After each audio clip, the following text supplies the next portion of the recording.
Hey, Andrew here for mynexttablet.com. I just got the new Apple iPad Pro 2020, the 11-inch one. I'm also getting the 12.9-inch one, but that one didn't arrive yet. So in this video, we will start the unboxing with the 11-inch iPad Pro, the new one, and also with the keyboard because that one is new as well. And we will also compare it a little bit to the predecessor to the 2018 one because I've been using that one since the end of 2018. Let's get to it. Okay, let's start with the unboxing of the Apple iPad Pro 2020. I've got the 11-inch version right now. I also ordered the 12.9-inch one, but that one didn't arrive yet. It will arrive in a couple of days. By the way, the 11-inch version starts at $799 and can go up to $1,449. So as usual, the iPad Pro series is quite expensive. If you're getting the 12.9-inch one, you will have to pay between $999 and $1,649. So quite a lot. All right, let's unbox this iPad Pro. I've had the previous version for over a year since it arrived in the end of 2018. And yeah, you can see here the new iPad Pro already. It looks very similar. However, you can immediately see that there's this bigger cutout for the camera, or the bigger camera module, because we've got an ultra wide angle camera now and also the new LiDAR sensor. So yeah, when unboxing this iPad Pro, you will immediately see which one you got, because that's a quite obvious difference. Besides that, they look very similar. I've gotten the space gray version, as you can see here, but you can also get it in a lighter gray. Alright, besides the tablet, we also have the warranty stuff and a quick start guide in several languages, just as usual, and also the typical Apple stickers. Then we've got a standard power plug, USB-C, and also the USB-C cable, because the iPad Pro does have a USB-C port. In fact, that is one of my favorite features of the iPad Pro, and one of the reasons that I'm using an iPad Pro instead of an iPad Air or so, because I really like USB-C. Everything I have is USB-C because I'm not an iPhone user, but I love the iPad Pro with the USB-C port. Alright, let's get to the keyboard. I also ordered the Smart Keyboard Folio for the iPad Pro 2020. You can't use the one for the predecessor because the camera cutout is different. You've got to pay $179 for the 11-inch one and $199 for the 12.9-inch one. There's obviously a size difference there. Yeah, and inside the box, we've got the keyboard itself. It looks very similar to the previous one. Again, there's a different cutout. We also get an Apple logo on the back, which was missing on the previous version. And the color of the cover is a bit darker. That's the only difference I can see so far. Inside, we also have warranty cards and so on. Alright, roughly 2 hours have passed already since I shot the first parts of this video, and now we can take a closer look at the iPad Pro 11-inch 2020. I already did run a couple of benchmarks and so on, so I've got a bit more to show you. But let's start with the design first. We are seeing the 11-inch screen here. There's a black bezels around the screen. There's a front-facing camera with 7 megapixels. And of course, it's the Face ID sensor that's built in there too. Let me quickly show you. It recognizes the face very fast. I've been using it on the 2018 version for 1.5 years already, and Face ID really works very, very well, and much better than what I'm seeing with some facial recognitions from Samsung or Lenovo that I've seen so far. Yeah, works really well even in the dark, which is very nice. Then, yes, I said black bezels around the screen, no home button anymore underneath the screen, what we're still seeing with some newer iPads like the iPad 7. Then on the back, we've got the new camera. It's a 12 megapixel normal wide angle camera and then a 10 megapixel ultra wide angle camera, as well as a LiDAR sensor and also a flashlight. You can see here the space gray I've gotten. Then we've got the Apple logo here on the back and the connector for the keyboard. On its side, on this side, we've got nothing. On the other side, we've got a volume rocker and also the connector here for the Apple Pencil. On the bottom, we've got the USB Type-C port and 2 speakers. And on the other side, we've got 2 speakers as well as a couple of microphones. There are 5 microphones in total. We will check them out in a bit. Then we've got a power button here of course. And yeah, that's pretty much it regarding the design. Let's quickly get the old iPad 2018 next to it. I've got it here. As I said, I've been using it since it was released, and besides the color difference, last time I chose the lighter gray, this time I chose the space gray, and they are the same, 5.9 millimeters. Every dimension here is the same except for the camera module. We obviously have quite a bit bigger camera module here than compared to the 2018 one. Besides that, they are pretty much identical except for the camera, at least what the design is concerned. Alright, this is just a quick comparison so you can see them side by side. Alright, speaking of the camera, you can see, first of all, let's see here the front-facing camera. I just shot a little test so you can see how it looks like. Nothing changed compared to the predecessor. The same goes for the standard 12 megapixel back camera. Looks nice, looks very good for a tablet, but nothing has changed compared to the 2018 version. But now we have the 10 megapixel wide-angle camera, and that one looks quite nice as well. I've been told that the quality is not identical to the new iPhones because the sensor apparently is a bit smaller, but I don't own an iPhone, so I can't test that. But what I can say is that the wide-angle camera is much better than on the Samsung Galaxy Tab S6, which is the only other tablet that also has a wide-angle camera, but that one was really unusable. This one seems pretty nice. Now let's talk about the LiDAR sensor. That one does depth detection.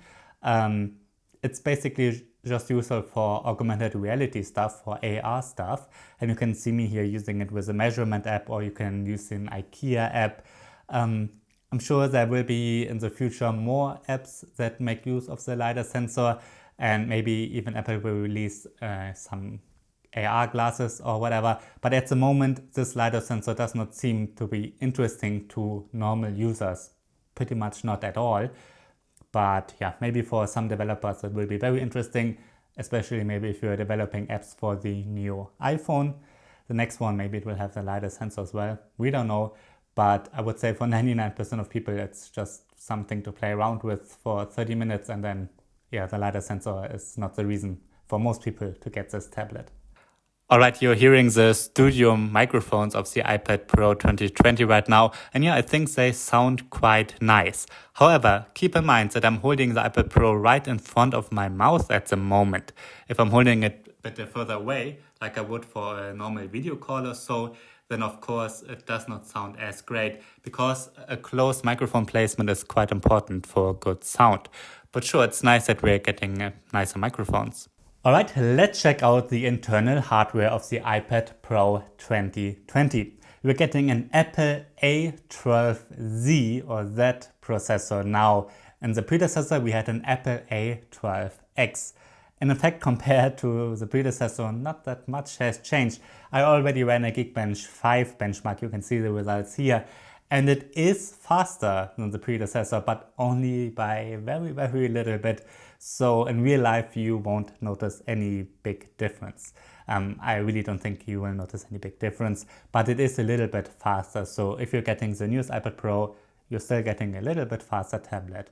And yeah, it doesn't matter that much that we don't see a huge performance improvement, because the iPad Pro is still the fastest pure tablet you can get out there. It's noticeably faster than all Android tablets, and noticeably faster than the iPad Air or the standard iPad 6 or iPad 7. So yeah, but yeah, we don't get any huge performance differences. You can see me playing Call of Duty here, and of course it runs very smoothly. All games will run great on the iPad Pro for years to come, at least for 2, 3, 4, maybe even 5 years to come, because the iPad Pro already is so fast. The 2018 version already was so fast that no app developer will release a game right now that is too slow for the iPad Pro, and that's even for a couple of years to come. Yeah, what else has changed with the internal hardware? We're getting 6 GB of RAM with all versions, finally. At least that's what I've been seeing on the web. I've got the version with 256 GB, and that one has 6 GB of RAM. With the predecessor, only the 1 TB version had 6 GB of RAM, but it seems like this year all iPads get 6 GB. Another thing has changed regarding the storage. In the past, the base model had only 64 GB of internal storage, which was okay for many things. But now it starts at 128 GB, which is great. You can also get 256 GB, 512 GB, or 1 TB of internal storage. Remember, the iPad Pro does not have a micro SD card slot, so you can't expand the storage as easily, but you can connect external hard drives and so on, of course, thanks to the USB-C port. This year I decided to get the 256 GB version because the last time I got 64 GB, but then I noticed that I really like using the iPad Pro to edit photos, and then I ran out of storage a lot. Even though I use a lot of cloud storage, almost everything I do is inside the cloud, but still sometimes if you don't have great internet access especially, then you certainly need local storage. So this time I got the 256 GB one. But for most things, especially if you just use apps, then the base model, which is now 128 GB, I'm sure that is enough for most people. Alright, let's get to the display of the iPad Pro. As I said, I've got the 11-inch version, and in fact the display hasn't changed at all. There's literally no change compared to the predecessor. This is the 11-inch, you can also get a 12.9-inch. I will do a comparison video with that one once my 12.9-inch iPad Pro arrives here. Yeah, what can I say about it? It's an LCD screen, an IPS screen, so no AMOLED, but it's still a very bright screen with 600 nits, and it supports Apple's ProMotion technology, which means it has a refresh rate of up to 120 Hz, which pretty much no other tablet at the moment is offering except the iPad Pros from Apple. Obviously, we get their Apple's Retina display, that's how they still call it, which means we get a very high pixel density and a very nice screen. It has a resolution of 2388 by 1668 pixels, so it's a very high resolution screen. What else can I say about it? It's very bright, as I said. It obviously has great viewing angles. It's one of the best LCD screens out there. And Apple's ProMotion technology, it also has True Tone, which means it's adjusting the white balance based on the surroundings. So if you are in a very yellow light, like in most homes in a living room, then the white look more yellowish. If you're in a very white lit or blue lit office, then the white will look more bluish. Basically, it will look like a piece of paper wood. It will adjust based on the light around you, which is maybe not as amazing if you're editing photos, but otherwise I'm sure it's great. Usually, oftentimes I have it turned on. Yeah, just adjust the white balance. It's quite nice. Another thing that has not changed at all is the Apple Pencil 2. This is the one I bought for the 2018 version, and it is the same. That also works with the 2021. There's no Apple Pencil 3rd generation, only the 2nd generation. The special thing about this one is that it is charged on the top here, and that still works just as it did before. That's a very nice feature, I think. Obviously, this is a pressure sensitive pen, and yeah, it works very well. So for example, if you press harder, you can get a harder line. If you press lighter, you can get a lighter line. It's one of the best pen you can get out there. It's a very nice stylus, and obviously there's inductive charging here. It's a great feature as well. Some people like Samsung are copying that, but that's great because yeah, it works great. The charging works really great, and the pencil obviously is one of the best. However, I rarely draw. I mostly use it to like remove sensor dust and apps like Photoshop or so, but for that it's good too. Okay, let's check out the keyboard in more detail. This is the keyboard cover. It's called the iPad Smart Keyboard Folio, and it did change compared to the predecessor. But before we compare the two, let me just show you how it works. Basically, you can line up the camera module with the cutout here, and then there's this connector that connects to the keyboard. So you do not have to charge the keyboard separately, which is great. Then you can put it in 2 different angles, which is nice to see as well. But also you can fold it up like this, and then the iPad is protected, at least a bit. The back is protected, which is great. The front is protected, but of course the bezels are not protected at all. What is new compared to the predecessor is the bigger cutout, but also the Apple logo and the color. It's a bit darker. It's a normal black, I would say now, a normal standard black, while the predecessor was a bit lighter, maybe even a little bit bluish. I'm not sure how to describe it. It's probably hard to say in video, but it's a little bit different color. And also we don't have the Apple logo on the back with the previous one. But besides that, they're pretty much identical. All right, you can see me type here. It's just like with the previous version. I've gotten the German layout here. That's why we've got a couple of extra buttons here. Just works like with the predecessor. Obviously, this is not a real keyboard with a great travel, but it's a good mobile keyboard. At home, if you want to use it at home a lot, then I would suggest you to get a desktop keyboard. Pretty much every Bluetooth keyboard will work with this. Apple now supports a trackpad too, and you can see here a couple of photos of the new keyboard, the Magic Keyboard that Apple will be offering for this tablet starting in May. It's not available yet. It's quite expensive, costs around $300, but it also has a built-in touchpad, a trackpad, and a USB-C port, which can charge the tablet itself as well, and I'm guessing it uses those 3 pins on the back of the iPad for that. And yeah, that looks quite interesting, and I will certainly try it out once it is available in May. But since the iPad is shipping the newest version of iOS, it can also use other touchpads, but also a standard mouse. You can see me here using it with the normal Logitech mouse, and it works great, the new features. The mouse adjusts a bit itself. It gets adjusted to the context of the screen. If you're hovering over text, it transforms into this line to select text, or if you hover over buttons, it like pops them out a bit. So it does look a bit different than on the typical desktop operating system, but it seems to look quite nice and well adjusted for a touch interface. Let me know what you think. It certainly looks much better than the mouse support that Apple had for a while now, which was not that useful. But the new one seems to be more useful. I will certainly use the mouse more with it and just see how it fits into my workflow on the iPad Pro. Alright, that's my unboxing video of the iPad Pro 2020, the 11-inch one. As I said, I will also get the 12.9-inch one in a couple of days, and then I will do a comparison between the two. And yeah, now I will test it a bit more. I will really use it as my daily tablet, edit some photos, some videos maybe, write a couple of articles with the keyboard and use the mouse a bit more, and maybe shoot some photos with a wide-angle camera. But I'm not sure if I would really do that in my daily life, because I can't remember when I took photos with the predecessor the last time, probably for my review, which was over a year ago.